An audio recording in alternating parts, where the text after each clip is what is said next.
gases a little bit more. Sort of the principle of providing thrust to a rocket vehicle is you burn some kind of propellant or have some kind of gas that you expend from the vehicle, and that mass that you're ejecting away from your launch or from your spacecraft is through Newton's laws pushing you and giving you some momentum. So those forward bulkhead Dracos, when we use the thrust out of those, the propulsive gases in there, we're able to more fully expand than we are on the surface section Dracos. Gives us a little bit better performance, but of course they're pointed directly at the space station. So any of that propulsive gas that we're shooting out from Dragon would, of course, go directly then to the space station, which is not ideal. I just heard the call that Mission Control Houston is go Dragon for undocking. SpaceX on the big loop. The final reconfigurations for undock are complete and nominal. The ground is go for undocking at the undocking sequence start time of 23:30 GMT. Please confirm your visors are down and that you are ready for undock and departure.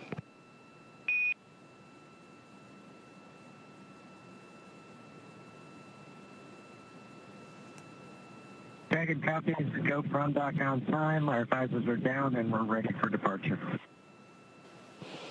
We copy all.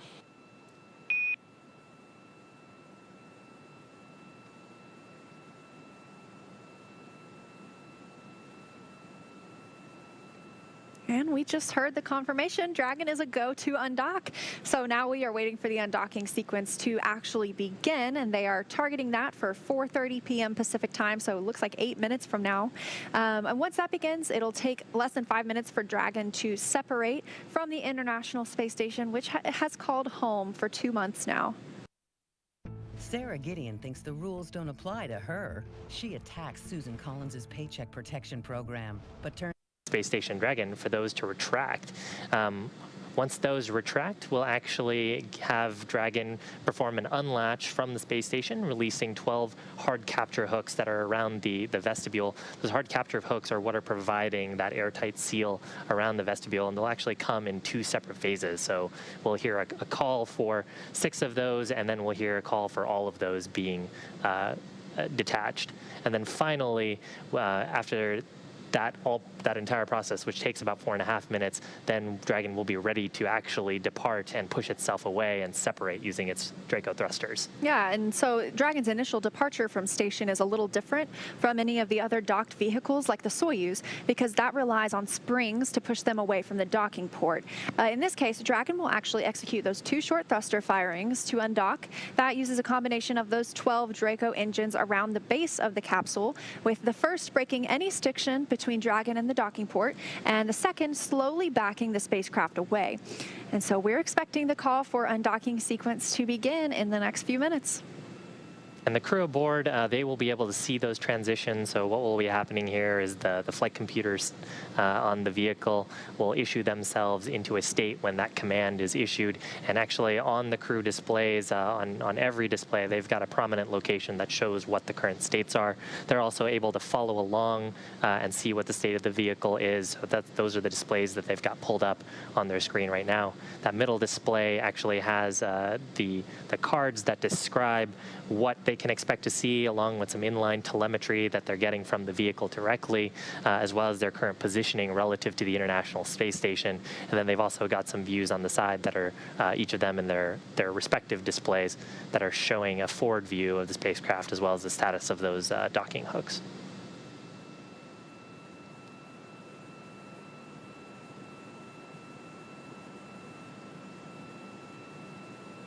At this point, the umbilicals both still installed because that command has not been issued. And the vestibule should be pretty close to vacuum. Getting closer every second to that undocking command being sent. We're looking for that in about 5 minutes from now. Taking a look at data here, I see the vestibule is reading as 0.1 psi. So definitely not very friendly to humans.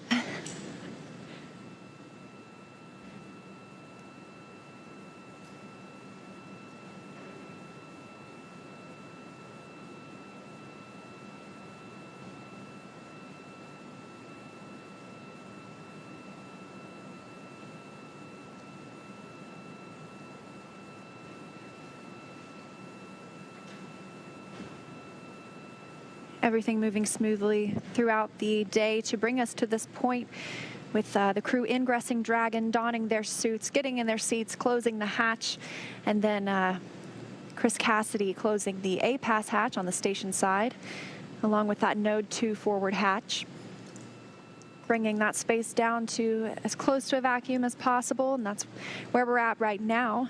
Conducted some leak checks to ensure the seals between those hatches were solid. Everything looking good for an on-time departure today. Pretty comfy in the cabin right now. You know, that vest. If my man was wearing this, I would be all over him.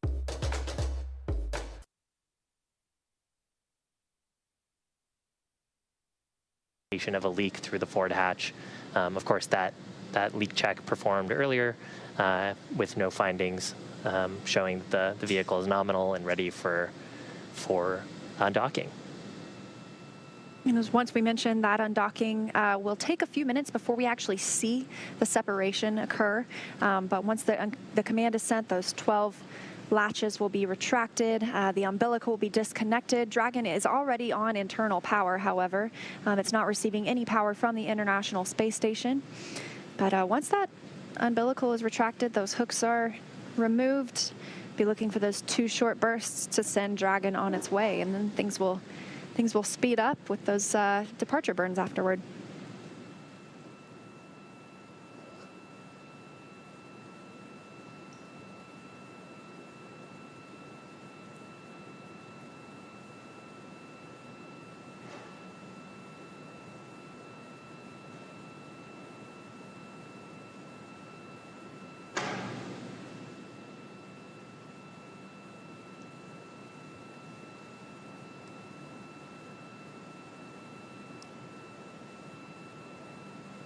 Just a couple of minutes away from that on-time undocking.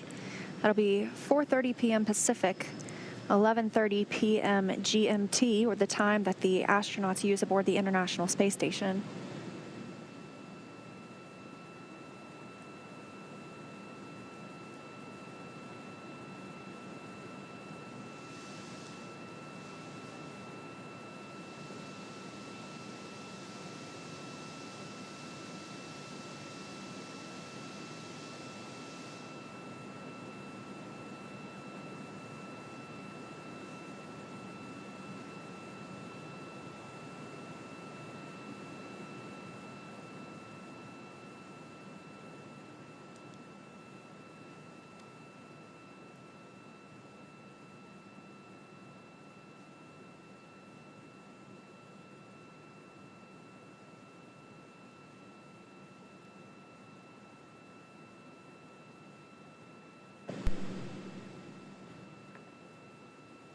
Looking for the undocking command to be sent in just about 30 seconds. YouTube usually gives you 5 seconds to let you know there's an ad coming, but on this live stream, it's like less than a second. And again, a quick preview of what we expect to happen. Fucking pricks.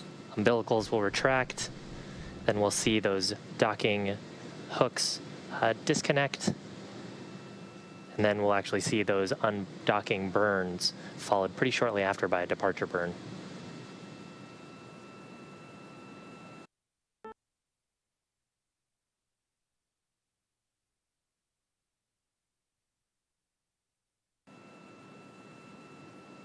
Pepper copies.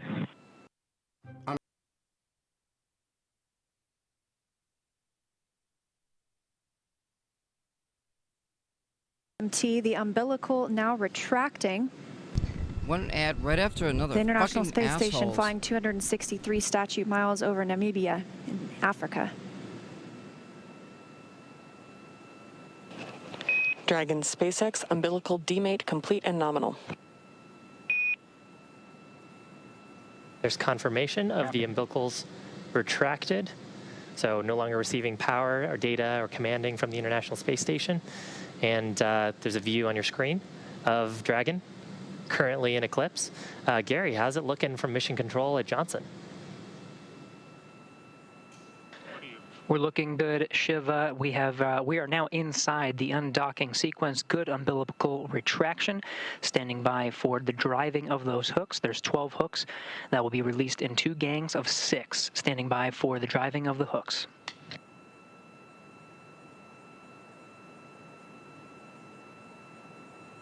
Here we have good motion on the primary set of hooks.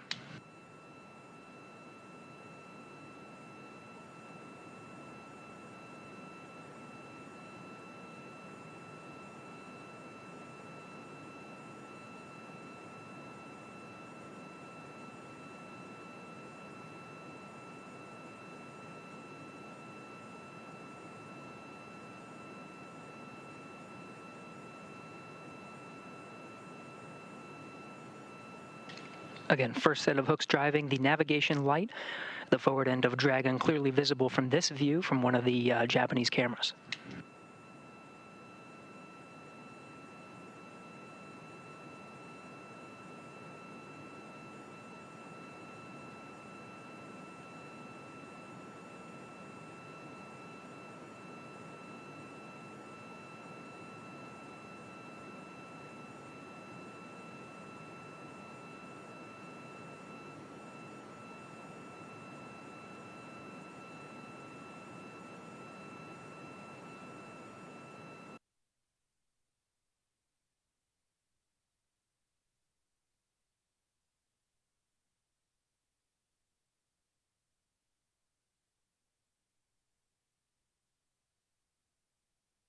Dragon SpaceX, first set of hooks open and nominal.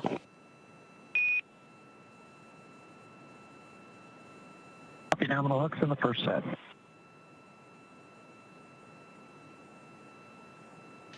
The first 6 hooks have completed their driving first set down. The second set is now driving. We're now committed to undock.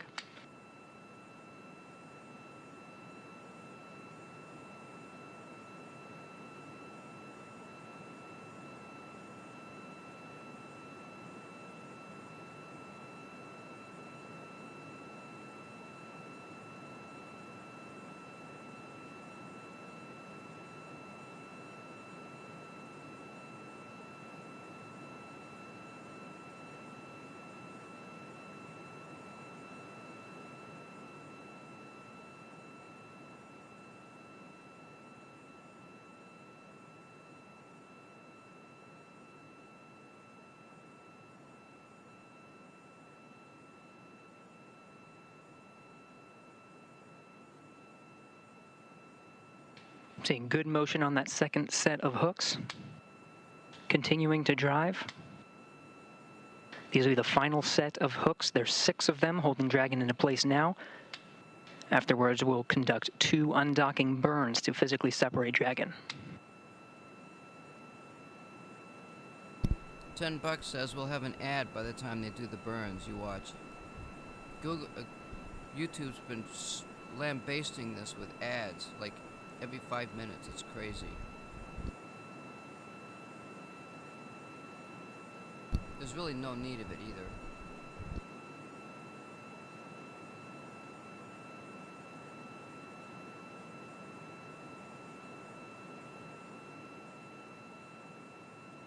So if my screen goes blank, that's what happened. I'll try to get it back as soon as I can.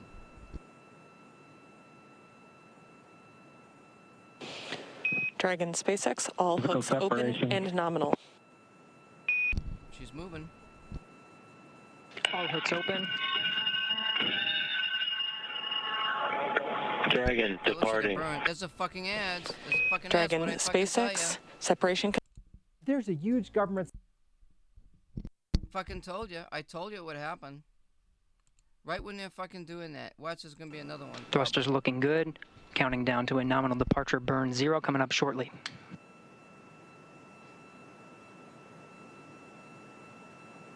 Oh, so that was the head of the capsule.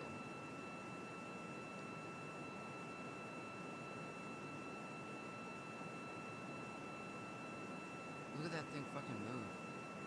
I mean, you could see it drift.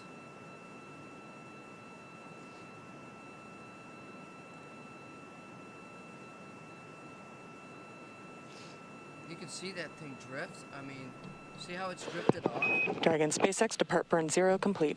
It's not even fucking drifting off in line with Copy complete. Supervisor's up. the docking area. It's like off at an angle. That's crazy. And you heard depart burn 0 complete, that 12-second firing, moving Dragon slightly faster away from the International Space Station using those service section Dracos. And with that, Bob and Doug have concluded their stay aboard the International Space Station. They're on their way back to planet Earth. Confirms a physical separation at 4:35 p.m. Pacific as the station and Dragon were flying 267 statute miles over Johannesburg, South Africa. 2 good undocking burns and a nominal departure burn 0. Next departure burn coming up in about 5 minutes. We'll be monitoring Crew Dragon throughout the departure sequence, but with Dragon flying free, that'll do it from us here in Mission Control Houston. Godspeed, Bob and Doug. To take you through the rest of the departure sequence, we'll send you back over to Hawthorne. Thanks, Gary. Departure burn 0 sets Crew Dragon, Endeavour, and Bob and Doug on their journey home. Dragon ship Endeavour is now on a trajectory to head up and over the station before additional maneuvers will change its orbital path to take it below and in front of the station. Dragon will autonomously accomplish that through 3 additional departure burns, with that next one coming up in just a couple of minutes to get Bob Behnken and Doug Hurley well away from the space station and on their way home. I actually made a boo-boo on the Beautiful name. view. Just had a beautiful view ad. there of the relative navigation center.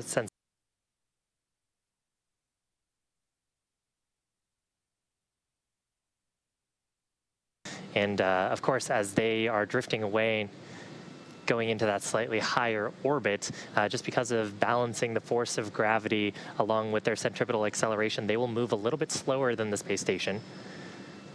And so we'll expect space station to sort of drift ahead, and then as they conduct those additional burns, getting out of the approach ellipsoid and the keep out sphere, then they will come back down below space station, with their apogee being about 10 kilometers below space station and slowly reducing their perigee. Next up in just a couple of minutes, scheduled for 4:40 p.m. Pacific time and 11:40 p.m.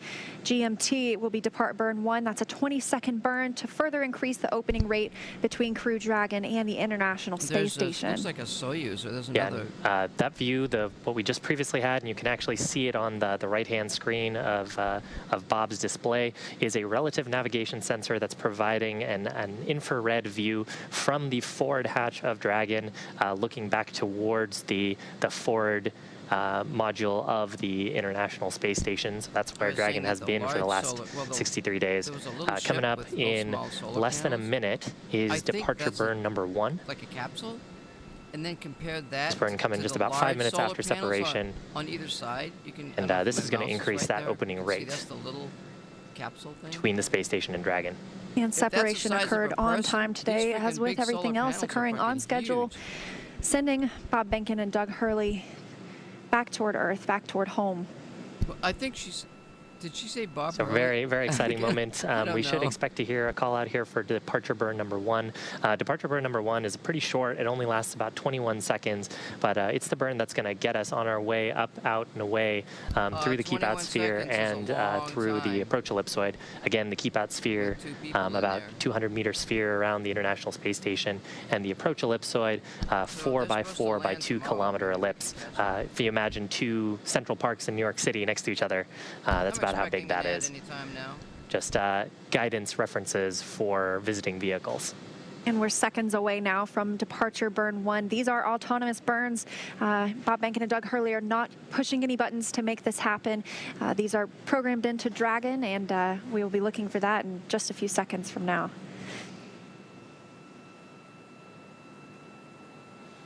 That's a view from the space station.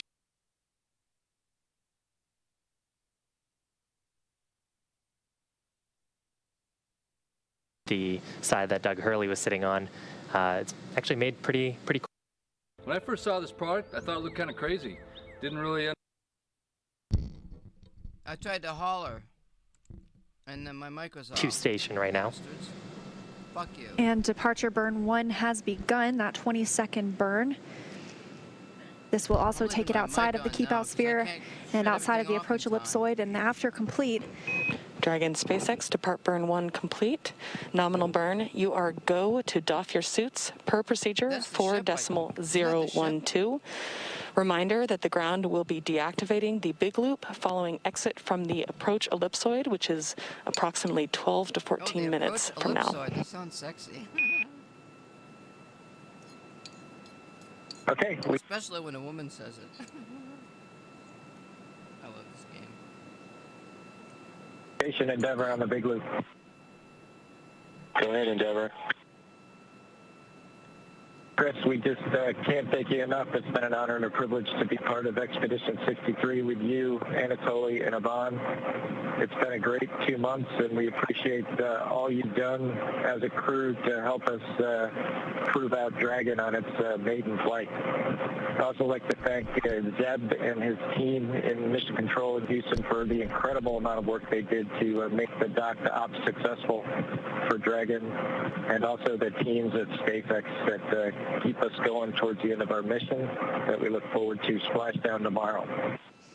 I'd also like to wish you a great success on the rest of your expedition and a safe flight home in the fall. Take care, friend. Endeavor, thank you, Chris. Thank you, Anatoly. Thank you, Yvonne. Thank you, Houston, and thank you, SpaceX. Endeavor Station, Bob and Doug, wholeheartedly agree with those sentiments. It's been a real pleasure. It's been an honor to serve with you. Safe travels and have a successful landing. Endeavor's a great ship. Godspeed. Endeavor copies all. Thanks, Chris.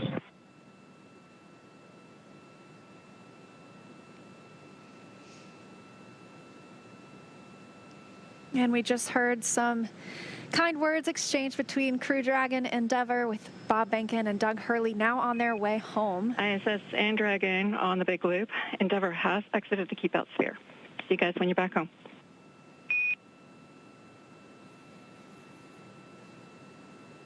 Endeavor copy. Behnken and Hurley leaving behind 3 people aboard the International Space Station that will return this October. That's Station Commander Chris Cassidy, Anatoly Ivanishin, and Yvonne Wagner of Roscosmos. So you just heard they exited the keep out sphere. That's an imaginary sphere, 200 meters in diameter, and that is around the space station. So it's one of the several safety zones set up to govern any visiting spacecraft either arriving or departing the station.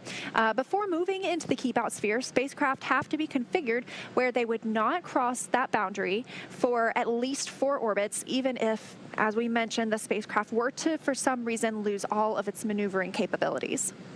Yeah, and that capability, really what we're looking to hear is that the spacecraft is what's called on what's a, I am having such a hard time saying that. You'll get there. It's on a 24-hour safe free drift trajectory. And that's what the call that we're hoping to hear from. So exactly as you mentioned, Leah, if we were to completely lose commanding authority over the spacecraft, we would want to make sure that we wouldn't potentially re-interact with the International Space Station in an uncontrolled way.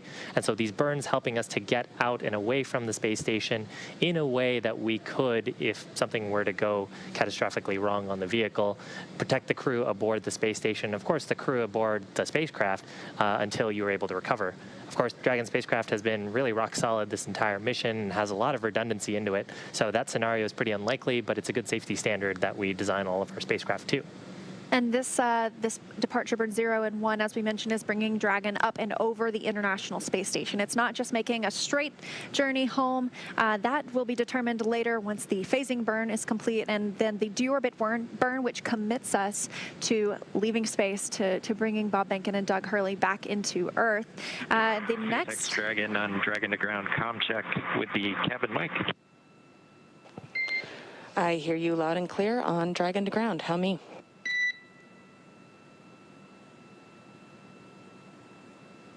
Loud and clear, Anna.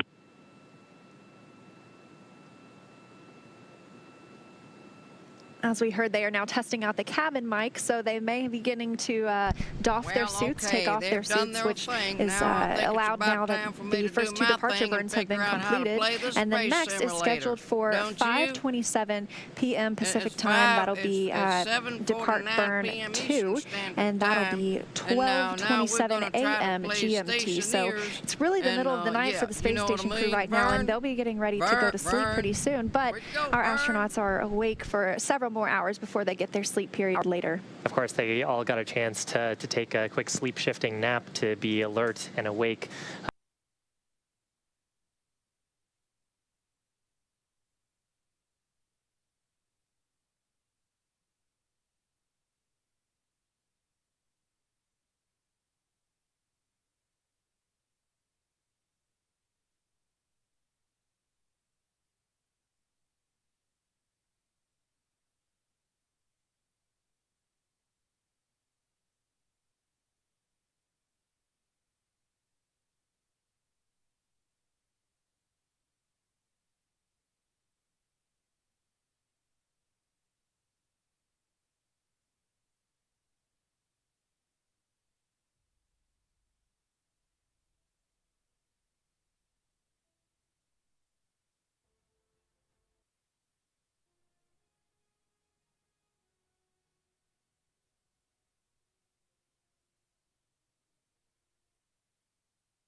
Actually, what I think I'm going to do,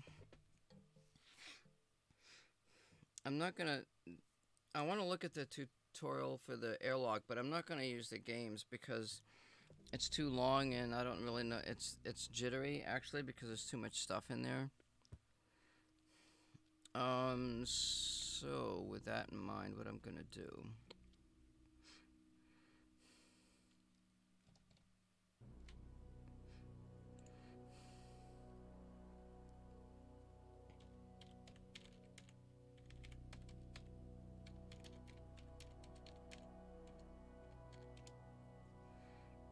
There's a tutorial for making the airlock in 60 seconds.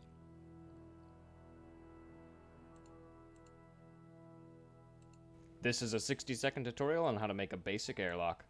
This video assumes you know how to make a base, so this is just for the airlock. You need a 3x1x3 space for this.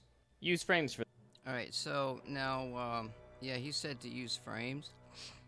When he means frames, there's like the large building block sections, and then there's walls that you can use. So he's saying to use frames. Oh, why don't I have... Where am I? Right here. So that should already be locked in there. So like frames are a complete cubicle type of design for your base and that sort of thing. So you put one of those on either side of where the airlock is going to go. Now I still have yet to do the wall. Okay, like what if I want to do a wall instead of a whole frame?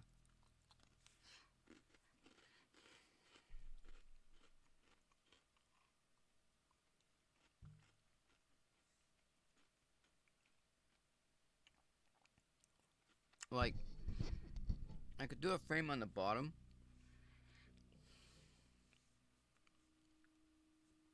Where you're walking in and then do walls on either side and doors on either side. So I'm asking myself, why can't I do that?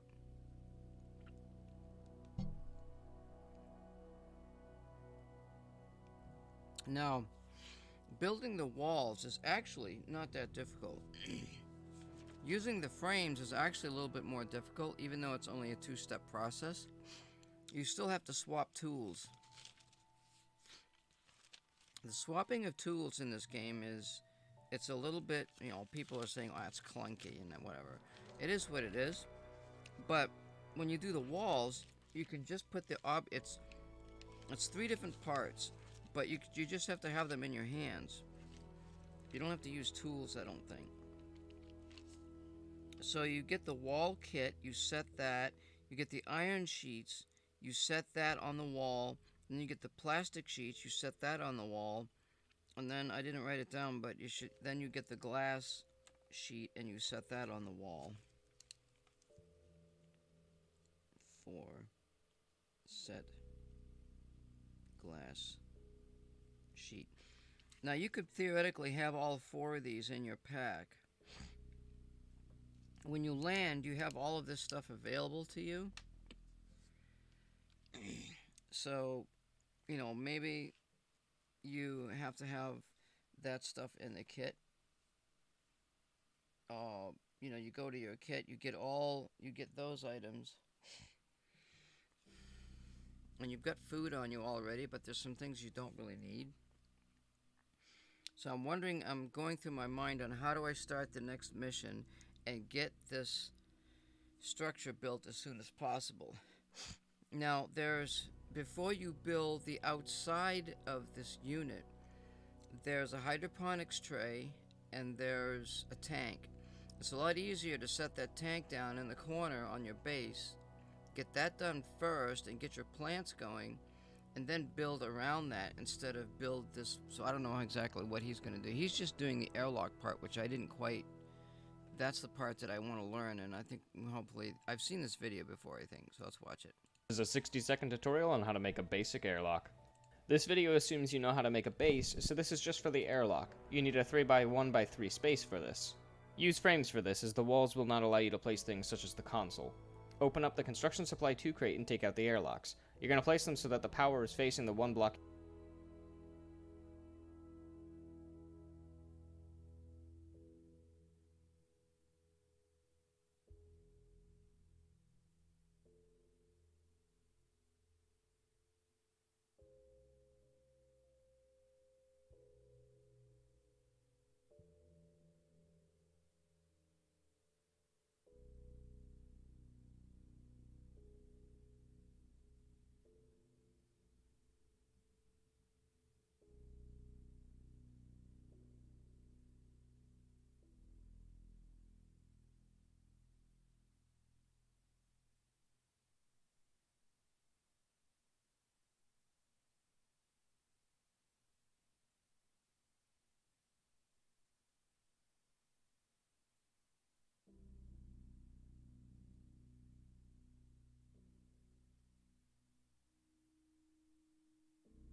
you've reserved for the airlock. From the Construction Supply 2 crate, you're going to take the console, the active vent, and the sensor. In the space between the two airlocks, you want the gas sensor, so scroll your wheel until you find it, and then place it. You will also need the console and the active vent. Place them in the fashion shown here. Now you will need the power controller, which you will place on the opposite wall on the inside of the airlock. Next, take the pipes and then place them from the active vent to the inside of your base. Next, drag the portable tank of oxygen to the inside of your base. Take the circuit board for airlock control and put it into the console and then place glass over it. Connect everything to the power from the APC. Take the data disk and plug it into the console. Select everything and take out the data disk. On the first cycle, cancel the pressurize, go inside, and release the oxygen. Thank you for watching. This is a 60-second tutorial on how to make a basic airlock. Supply 2 crate, you're going to take the console, the active vent, and the sensor. In the space between the two airlocks, you want the gas sensor.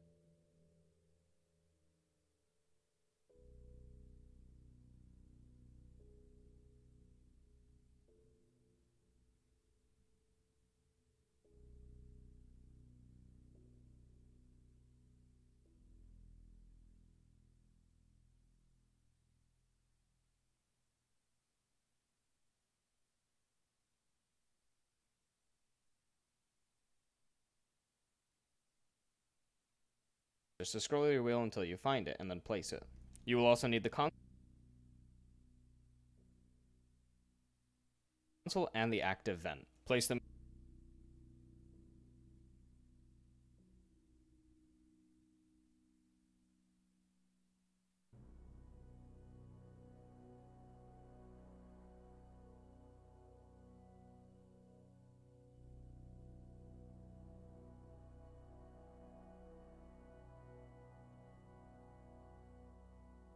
in the fashion shown here.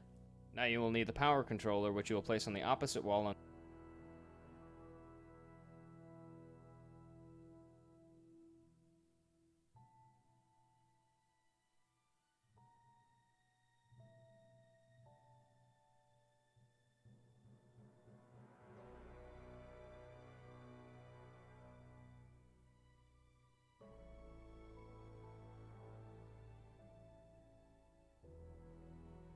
the inside of the airlock.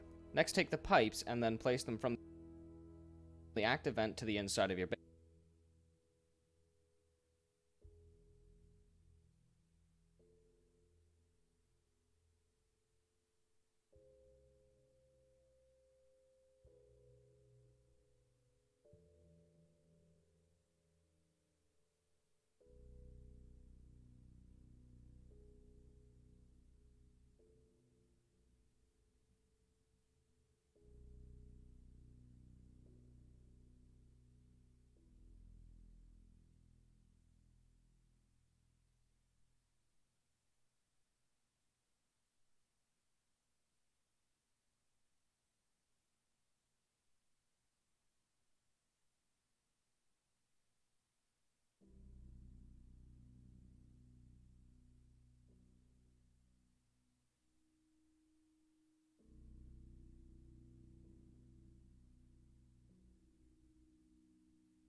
Next, drag the portable tank of oxygen to the inside of your base.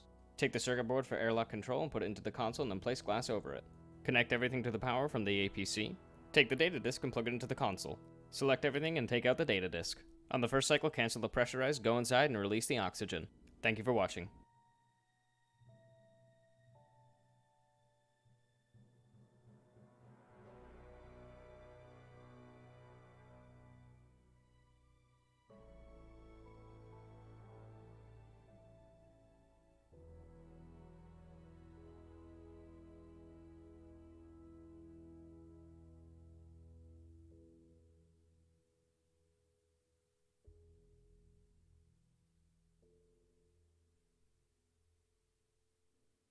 Hey guys, and welcome to my Stationeers tutorial. In this episode we're going to be talking about airlocks. So I'm going to show you... what I was saying... Damn, mic was off. He did not explain, he just said put the pipe in and didn't say that there was a passive vent on the inside of the base on the end of that pipe.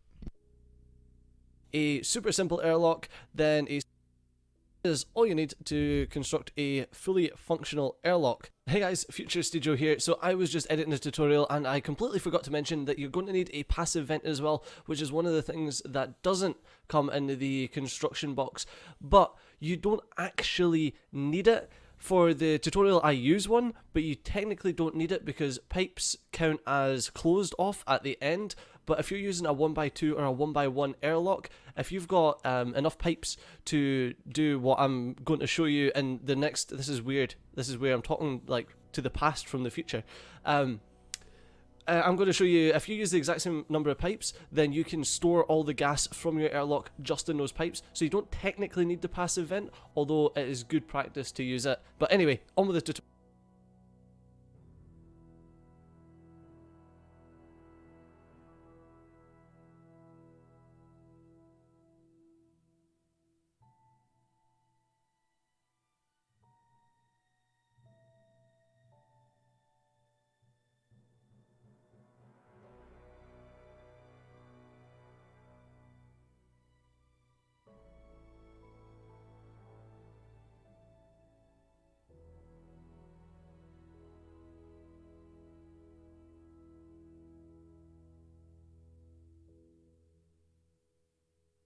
Back to past studio. What's next? Rapid depressurization of the base. So let's go ahead and do that. So I've already got a space here where we're gonna get bye, but no, don't come towards me. Pew. I've already got a space here where I right, come back in here, construction box, where I have everything pretty much set up. There's the power coming in from a solar panel system on the roof, which I will show you how to construct in a different tutorial. But let's get all of this stuff and get it away because I don't need it. This is my my closet of useless junk that I've used. Alright, so what you need is, if you're doing a wired up together, because it's totally fine, you can do that, no problem. The next thing you want to do is you want to grab your data disk and shove it in this little thing here on the side of the console, pop your console on, and this is what you're greeted with. So this is your setup. Because you've got the data disk in, it goes into setup mode, take the data disk out, and it goes into usage mode. So next thing you want to do is you want to choose your exterior airlock. So click it. If it goes red, then you've clicked the right one. If not, so if I've clicked this and it says exterior, then that's the wrong one because obviously it's the interior. Okay, so select your exterior airlock, your interior airlock, your gas sensor, and your active vent, and that is all you require to make a functional airlock. So and once you select the appropriate items, the button goes green. I don't really understand that, because what if you just want to use a vent in there? You know, I don't know. But if you get the doors correct, it sets it to green. You pull the data disk out and you have got all of the stuff sorted, but the one thing you don't have is you've got nowhere for your gases to go. So currently if I click to cycle, it can't pressurize because it's not pulling from anywhere. So let's cancel the pressurization and we will get the pipage sorted. So what you'll need to do here is you cannot unfortunately go through an airlock with a pipe in, so you'll need to go up and over it. So it's one up, one turn, one along,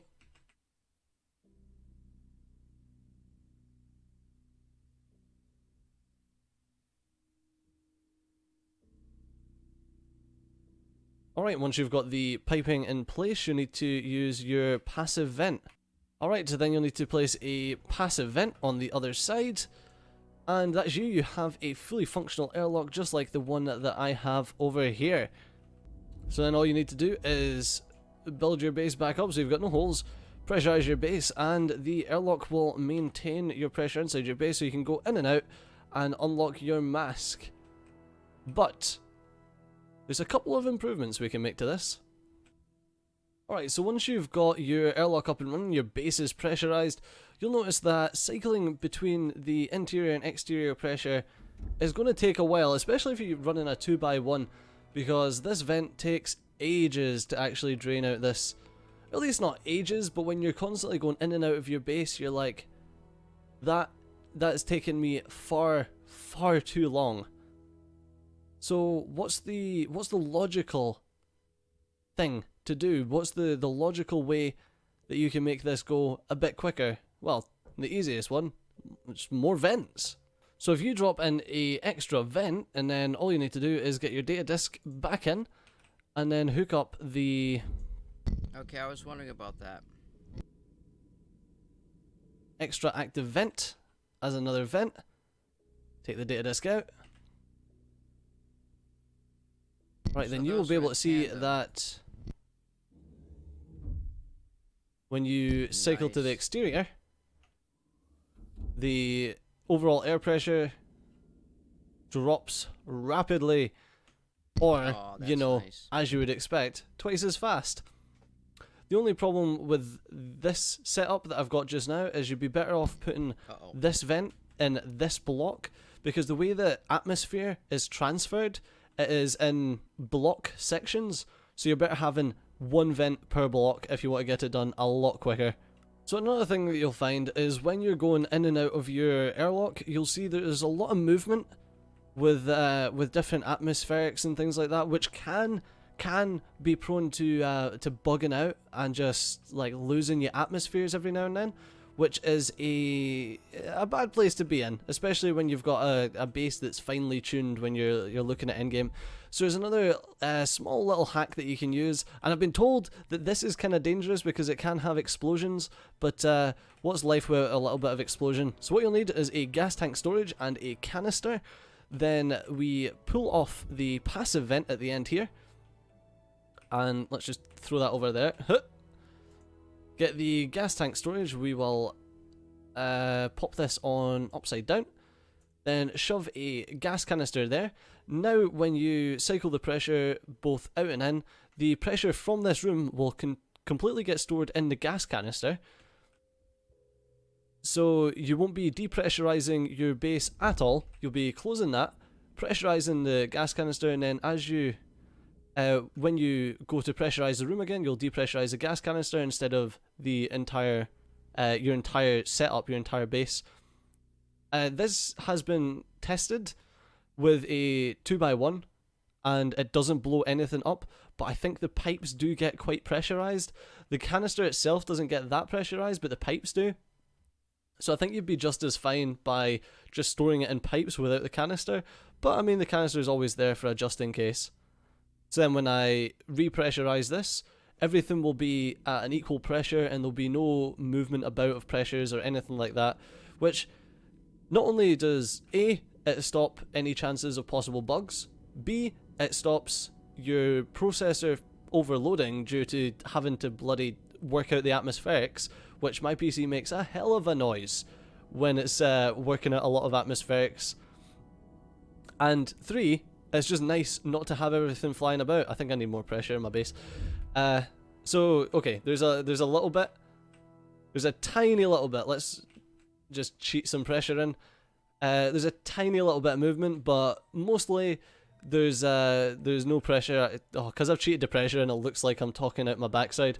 But trust, when you cycle that way, because you're storing the pressure, you don't get this all of this movement, which, like I said, takes up computational resources, and yeah, it's just generally not good for business. So in my opinion, this is your be all end all of your airlocks, and it's pretty simple to make, not very resource intensive, plus it works really well.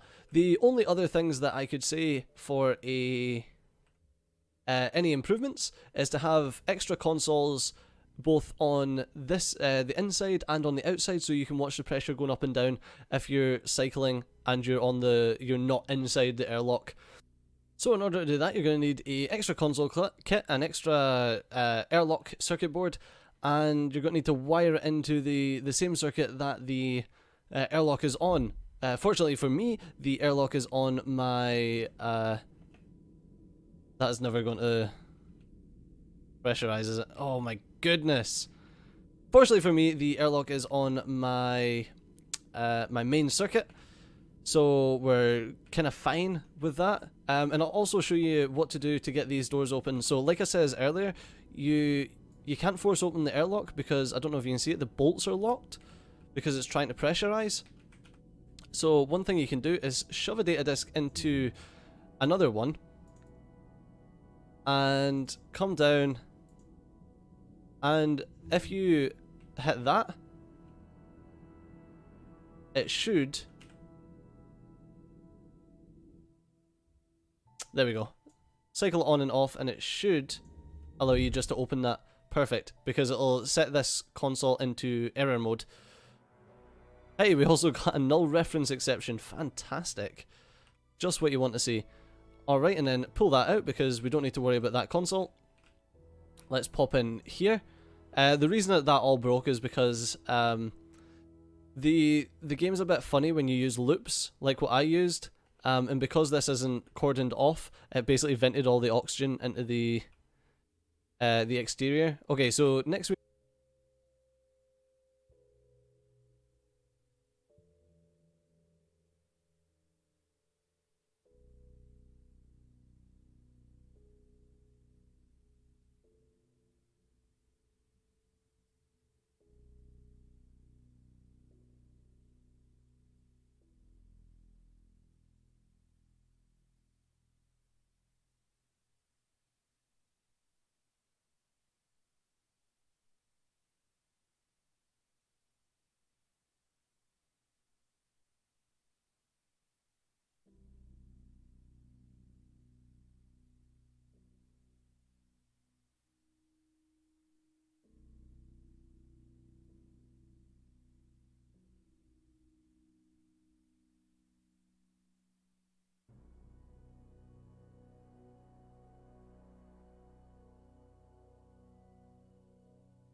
And I've just been talking to myself for half a fucking hour. I guess say this shit all over again. Alright, so what I was saying is that the original part of the video was saying you just make the pipe, you don't put the passive vent on the end, so that when you go into the little airlock, it takes the energy from the room, and then it stores that energy inside. Well, it's not going to do it immediately. Well, yeah, it should. It should close the door, and then it should store the pressure from the room in that pipe. So now the pressure from the base is inside the pipe. So if you've got a big base,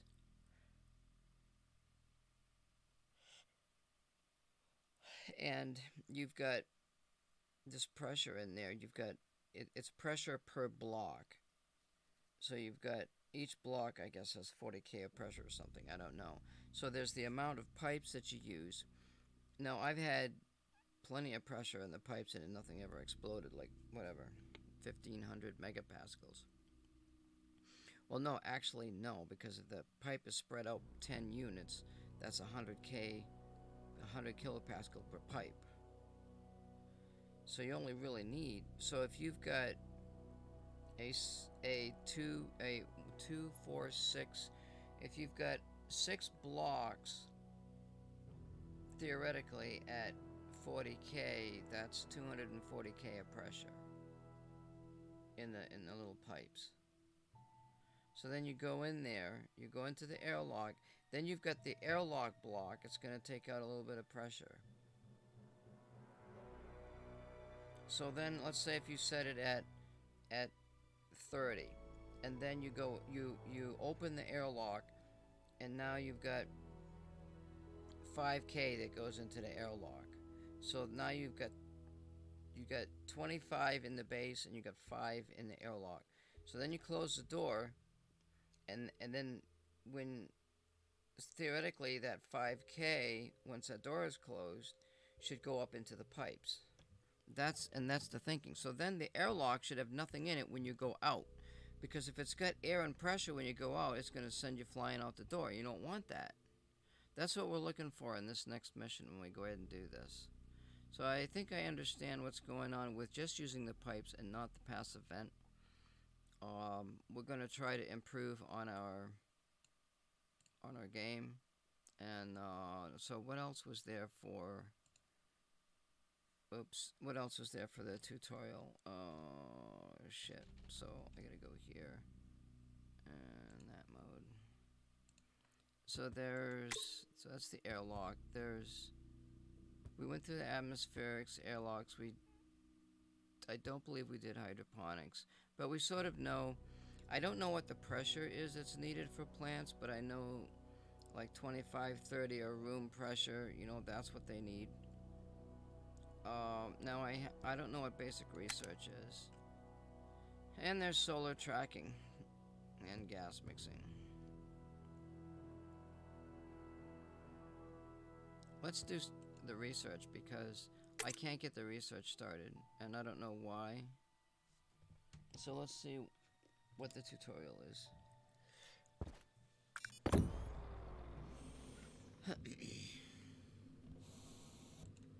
Alright, so now we've got pick up the kit research machine from the red dynamic crate and place the research in the highlighted position. Alright, so we got... Where the fuck is the red crate?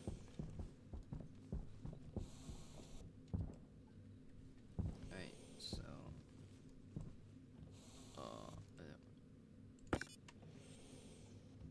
Alright, before we do anything, let's make sure that... Let's investigate the base here. Alright, so we've got solar, we've got generator. Generator's off. Solar's up in the air. This is turned on, so we've got power to this, we've got power to the furnace. Let's look at our suit and see if we can find some materials that we need. So we want to replace this. This is Mars, it looks like. Alright, we do not have a battery in there. Let's see if we can put a battery in there. So we go to our tools, and what is this? Let's just drop that for a minute, and then let's take this guy, click it, grab the battery, take this out, and we grab the battery, click this. Oh, there's a battery already in there. Well,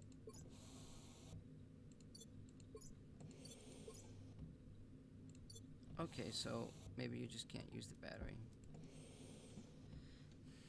Alright, so let's put this research thing. I was actually gonna go, maybe it doesn't let you, the tutorial doesn't let you do certain things, so you probably have to do exactly what the tutorial says when it says it. So we can see how things are set in the back. What do we got here? I can't read it. Power on the left, pipes on the right. Our pipe is in the middle. Alright, so let's see what we got here. Alright, that's built. Now, let's go back to that and put that back in there.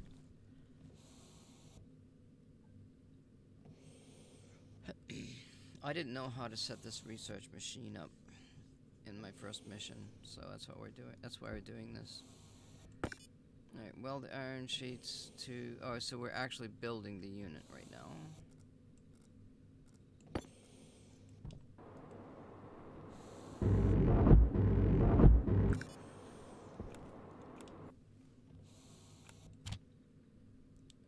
Now we've got pick up some electronic parts. Use a screwdriver and attach the electronic parts. See, I can do this a lot quicker because I'm very familiar with the tools and everything now.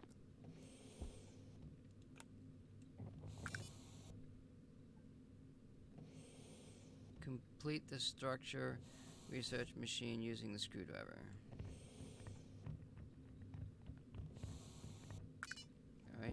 that's done. Now we've got to make some capsules. Turn on the electronics printer. There's a light there. Alright, so we've got a printer, and there's power, and there's data, and there's power and data here, and so on, and I don't know, I'm assuming that they've got power run underground here. Jetpack on. So we've got power. Alright, so we want the electronics printer. Is this alright? Let's turn this on. Mars may have a longer daylight. Select research capsule red. Okay, we can do that. Capsules are sort of down here in the middle. And print research capsule red. And it'll show you percentage to build. Now it may attempt to build another one. So we just go ahead. I just shut the power off. But I found out that you can actually click. So if I turn the power on and start building, I can actually stop it with that. And then I can go down and do whatever I need to do. Alright, select the research capsule. But now I've got to print the blue one.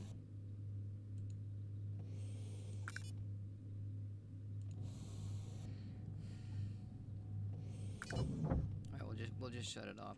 I just find it easier to shut it off, personally. Let's go to our food item, and let's just drop those there. And then we can put this battery over here, put this up here, and put the screwdriver in its tool.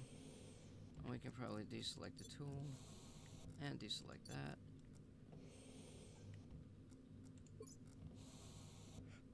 Probably deselect the jetpack too. Another trick I learned is you can maybe store multiple jetpacks in your jetpack and have more storage. Alright, I lost the red one. What the fuck did I do with it?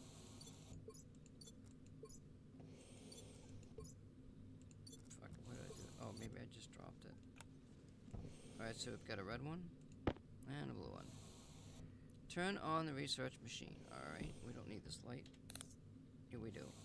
Alright. So Light on. how do you turn it on? Is this it? The device is not turned on. How do you fucking turn it on? Must be a turn on button somewhere. Oh, it's up here. Alright, insert the printed research capsule red into the back of the structure research machine. Alright. And the research will accept that capsule, and it's doing its thing. Oh, no, it's not. Press the large green button on the front. Alright, now it's to begin processing, as you can see underneath the capsule. Wait for the progress to get done to fill, indicating that the process is complete. When the first capsule has been pressed, insert the research blue capsule into the structure. So we gotta do the blue one now. I think it's what I did before. The red and the blue ones are easy to make. It's not a big deal. That's what I did in the game. Maybe the research station's not available in the game. It's only available in creative or something, I don't know. Press the second research capsule, blue. Process it. Okay, that's what we're doing.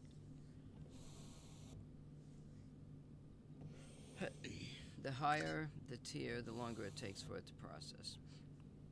Now we've processed the research capsules, we can allocate newly gained points on our technologies. Click the red circle. Okay, see, this stuff was not available in the game for some reason. This was not in my mission availability. I don't know if it's in beta or not.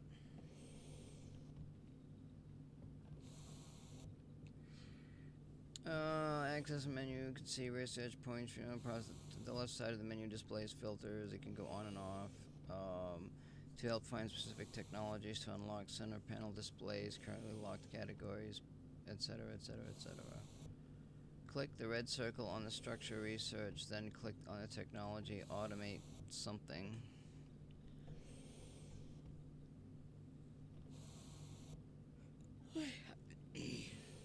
say? Click red something? It said automation.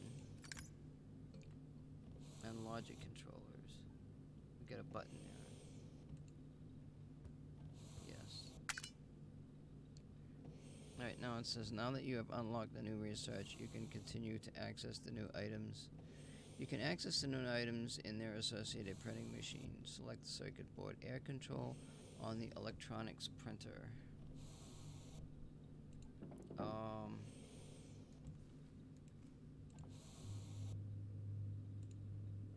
There's new stuff on here. Circuit board air control.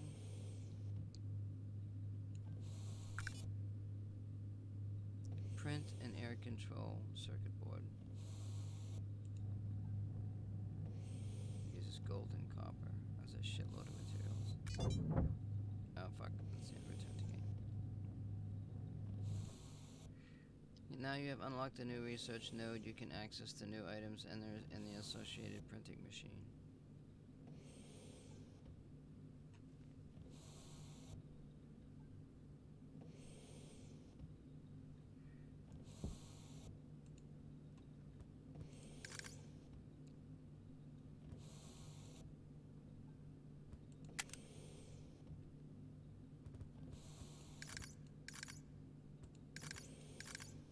Where the fuck is the blue one?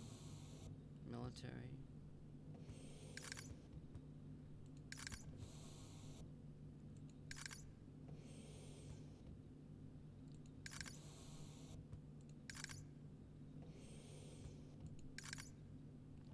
There's a lot of red ones. Chem station. Unlocks chem station. I had access to that. Medical systems. Construction. These are all red. They haven't changed this. Maybe this blue stuff is a higher tier or some stupid shit. I don't fucking know. Alright, so well that's research. Alright, well good. Alright, let's go back to leave session.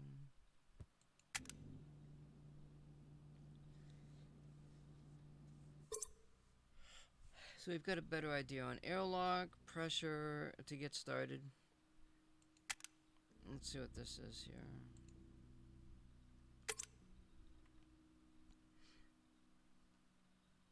Because I got a way in my head on how to do this logic thing. I don't know how complicated they're going to make it. Like if they use degrees, or is it going to maximize the use of the solar panel? Alright, cycle airlock to the tutorial area. Okay. Cycle airlock to the tutorial area. Alright, well, I guess we're going to go in here. Where'd it go? Up? I guess we can't go up, I don't think.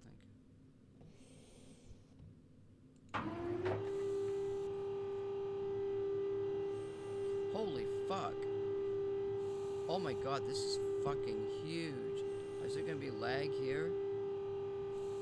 Look at all the frame blocks down there. Fuck. This might be lag city. I can sense the frames. I wonder how much my fucking CPU is doing right now. Wait till we get out of here. Oh, this is that one that I tried to do before?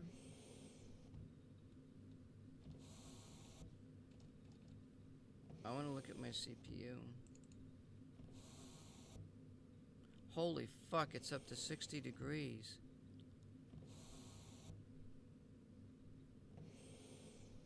Are you fucking kidding me?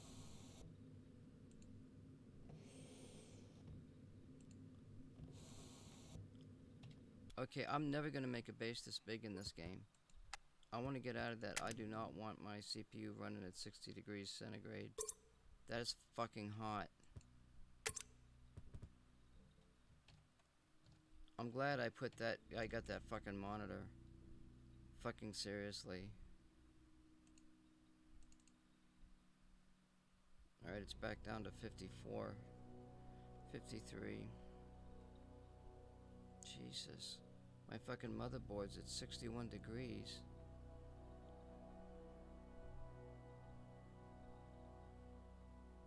I wonder if I should take that other drive out of there. I wonder if that power supply is even fucking working.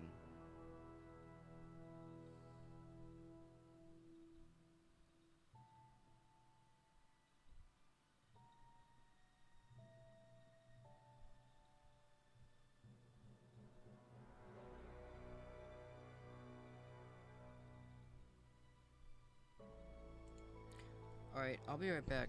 I'm gonna check my computer.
Alright, I'm back and I wanted to fix something.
Okay, I'm back. Well, all the fans are going.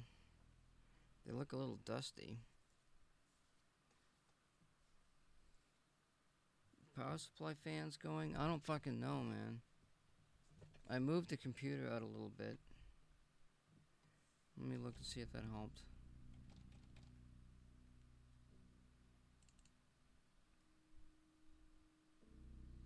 It's down to 57. That motherboard's fucking warm. CPUs are 48, so that's a little better. I am not doing that, whatever that was. I can't have all them blocks and shit. That's way too much. I have to have a small base. I'm not fucking blowing my computer up over a fucking game.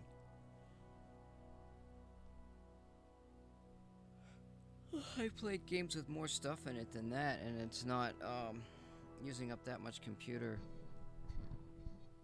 you know, energy. That could be the downfall of the game. So that means we go, start, we play. What time is it? Alright, so I don't want to, well, I don't want to do Mars. Alright, let's see what it says here. So, Moon, 70% Earth. Moon, no temperature, no pressure. Mars has got a little pressure. It's relatively cold. That would be the next one.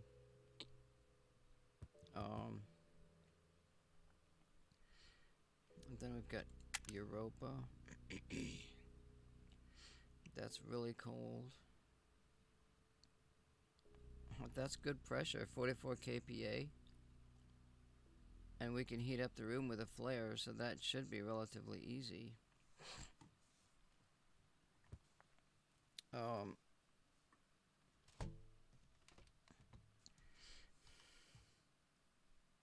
You would think. Vulcan, on the other hand, I'm not even going to look at that yet. The asteroid belt I can't play because it's too jittery.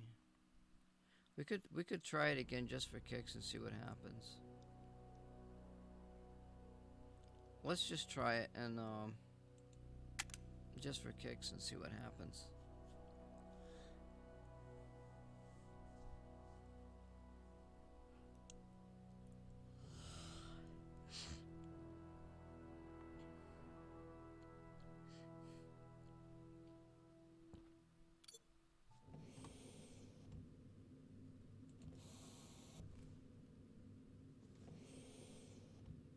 See, it doesn't look jittery. Let me grab, let's see, let me grab some stuff. I guess I just kicked that and,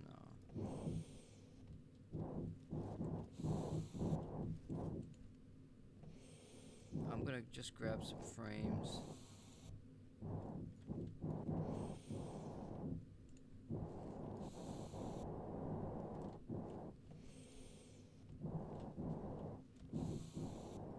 It would be the last one, wouldn't it? Alright, we got some frames. Let's, where's the asteroid? Huh, I guess there's only 2 asteroids in this whole area. There's one there. And there's one there. I guess that, oh, there's one over there. This old dinky ass one.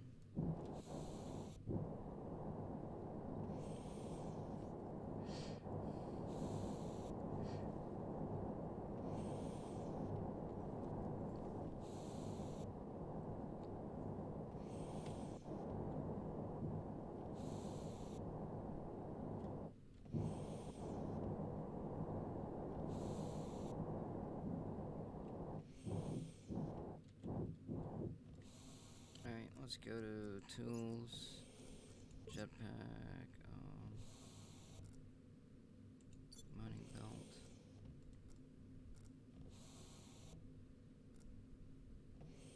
Let's just throw this away, I don't really need it just sitting here.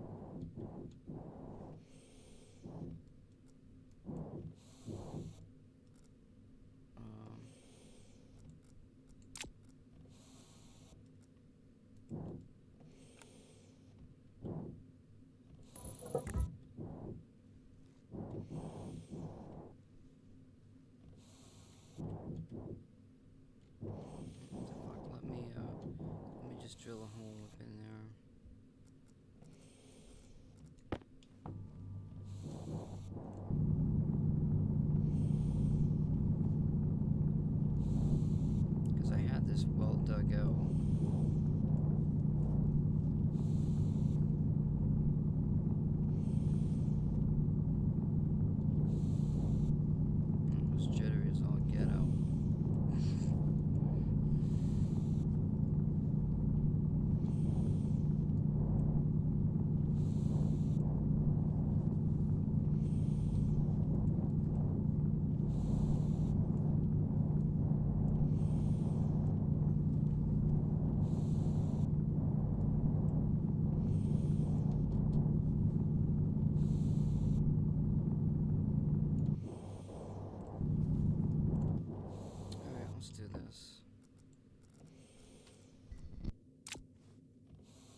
sheets. Shit.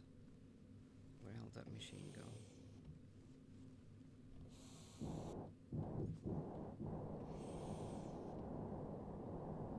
Yeah, fuck. It's not jittering. Well, I'm not gonna build here anyway. For some reason now it's not jittering. I wonder if it's because the CPU is not overheating. It's at 46. That thing's at my motherboard's at 58, which still just seems like it's awful high. Space is too lonely. The other one besides Vulcan, well, there's Minimus. What has this got? No pressure, no temperature, 10% Earth, 18%. 18% of Earth? What's Moon? 100% solar energy. Holy shit, really? Mars is 91. Europa's 42. Minimus is 18%. That's like not a lot of energy at all. That's a shitload of energy.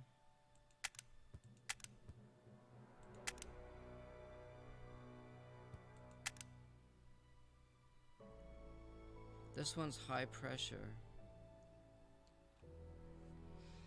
Llewellyn, upon arrival, you notice a breathable atmosphere, high enough pressure to sustain life, but a severe lack of it. Sandy Giant is situated in the gargantuan system, moving closer to the black hole.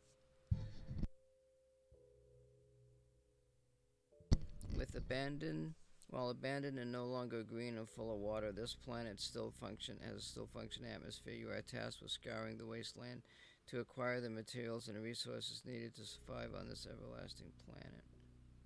Desert.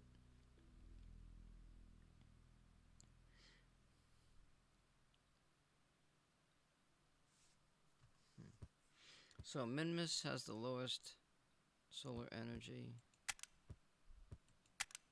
It's got 18%.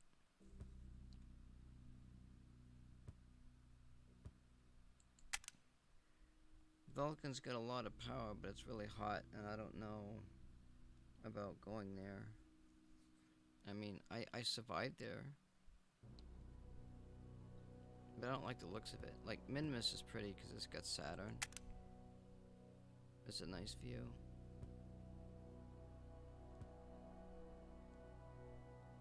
No temperature and pressure. Solar angle 126 degrees. I don't know what that means. Let's try to start a new world on Minmus, I guess. Because that's got the least amount of solar energy. Wait, let me go back to my settings and make sure the hunger rate set at 2.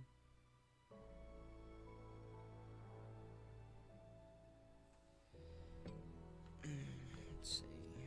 Why is that switching?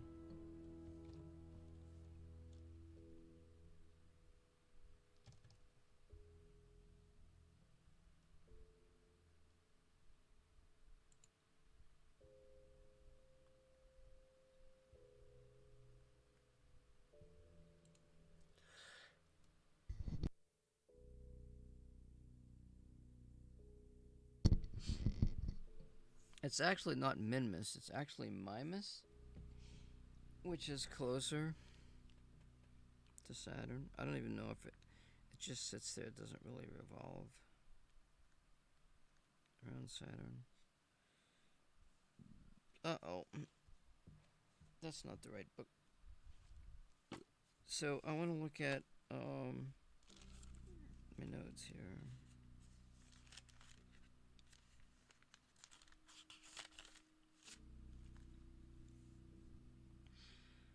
Alright, so the higher the sun settings, the more nighttime you get.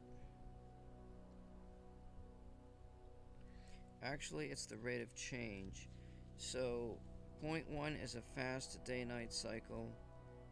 2.0 is a slow day-night cycle. So we'll probably leave it like that.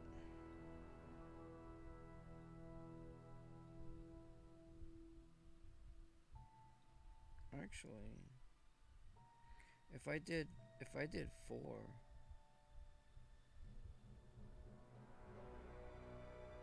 I could do a lot of work at night. Oh, you know what that means? The plants are gonna grow slower.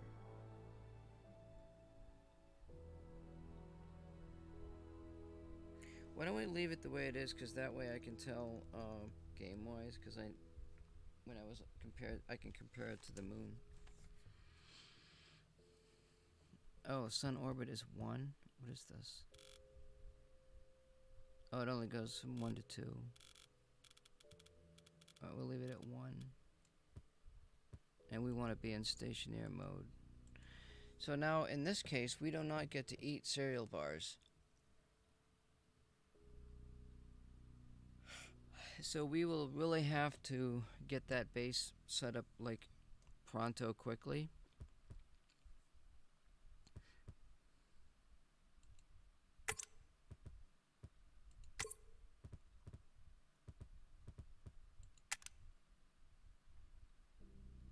A barren rock nestled under the wings of Saturn's rings.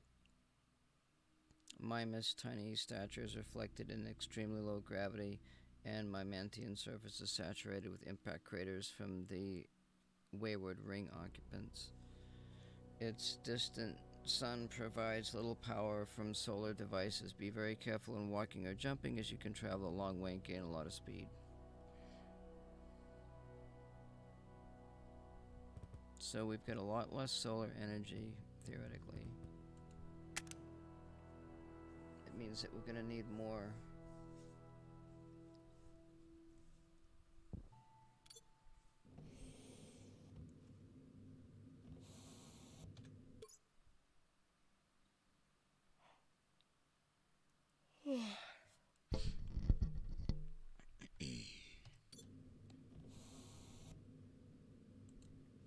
Alright, where's that flare? Let's grab, what the fuck, grab the flare. Alright, let's go to our here. Tools. Jetpack. Alright, let's put the jetpack on. Jetpack on. Oh, why is Saturn way the fuck over there? Oh, maybe it just... Well, I don't know. It is what it is. It's a little crooked. So, what I'm looking for is...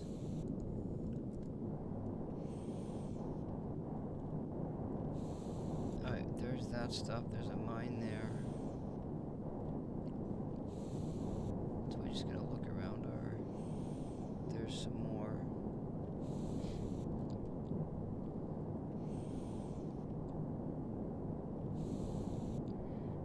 There's a shitload of craters.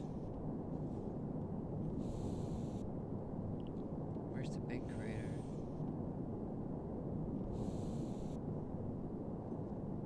I can't see that.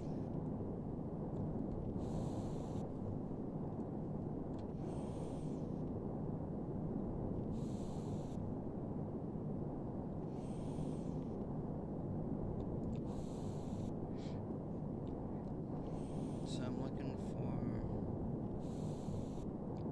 Oh, there's some more blue stuff. I'm looking for iron. Actually, we should be doing this at night, but it doesn't matter. So what's that degrees?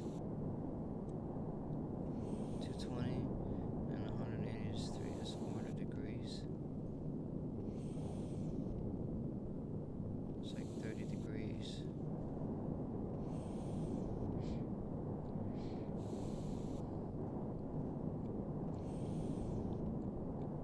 There's a crater. There's gold and silver. I don't know if creating the game mode, like, if it... We need gold too. There's iron vein.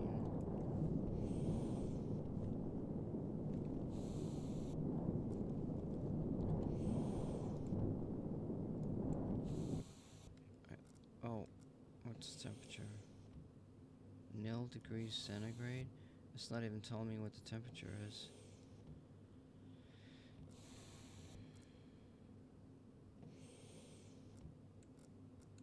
Now, just out of curiosity, let me go to settings. Alright, we are in stationeer mode. We shouldn't be able to eat anything. Let's put...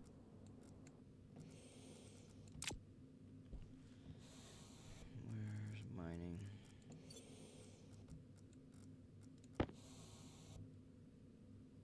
What the fuck do I do with this tape belt?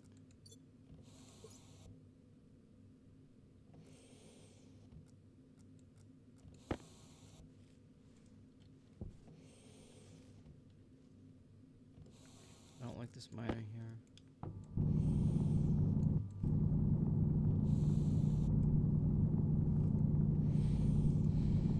I don't really want to dig into the top part. What the fuck? What is this?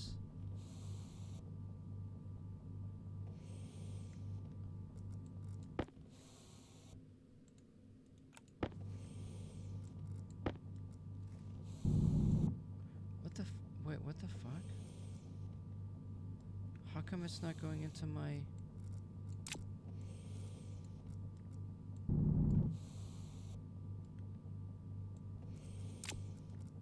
How come it's not going automatically into my belt?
I don't know what's going on here. This didn't happen in the other game.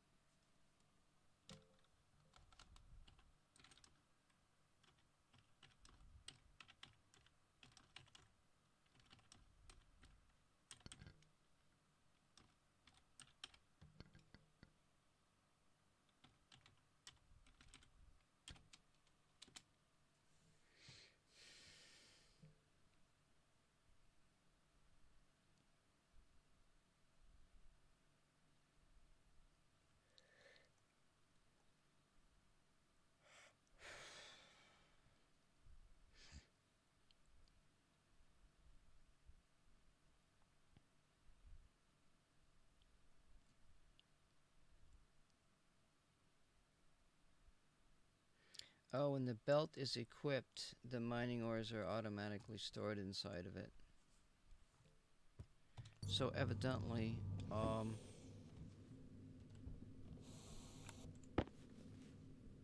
Jetpack on.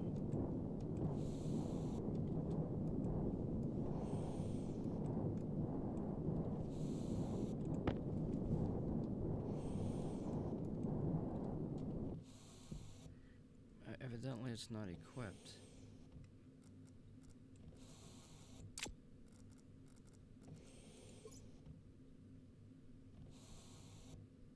Like that.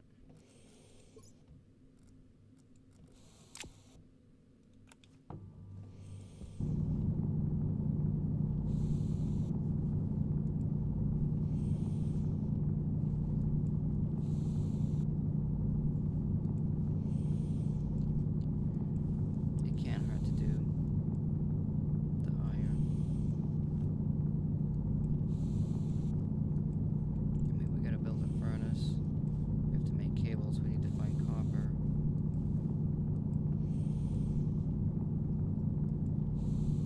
So Stationeers mode, you don't get as much stuff.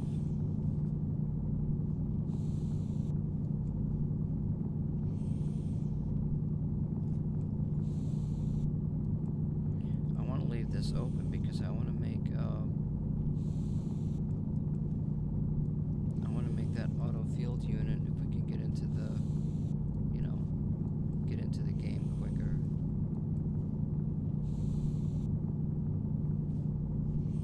Just take this down so I can see the iron.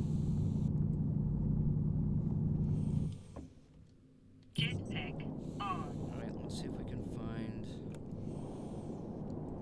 Where's the solar panel? See if we can find some copper.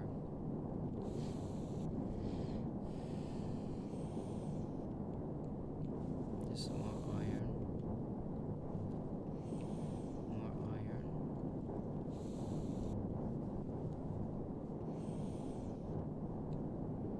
There's a good pile of... Well, actually, we could probably take that, probably. We need this to add more pressure to that tank at some point in life.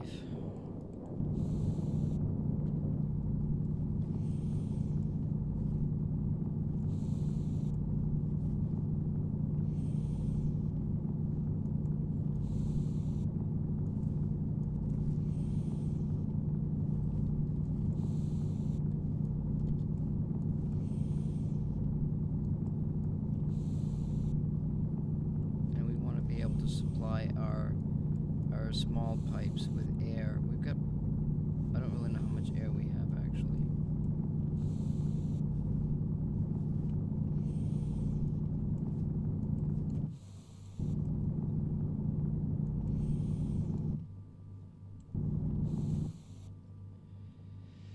Oh, I started a new nodule.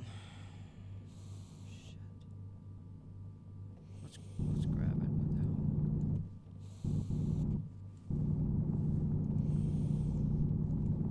Seems like it's a good mine.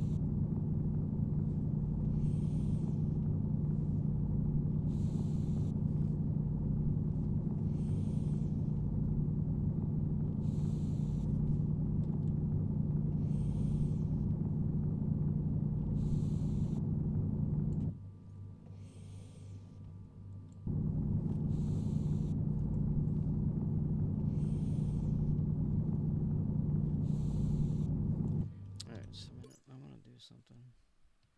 I don't know why I can't.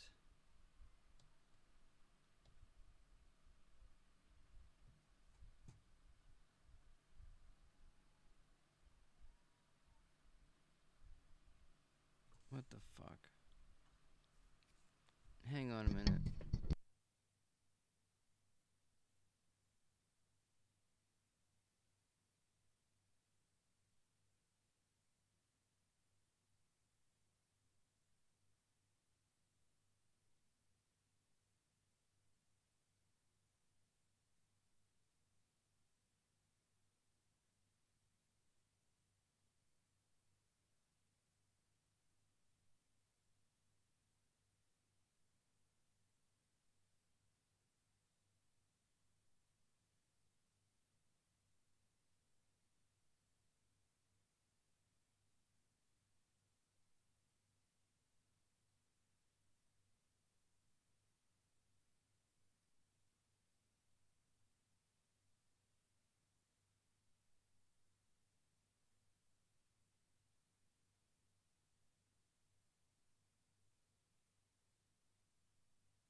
I'm gonna restart the stream.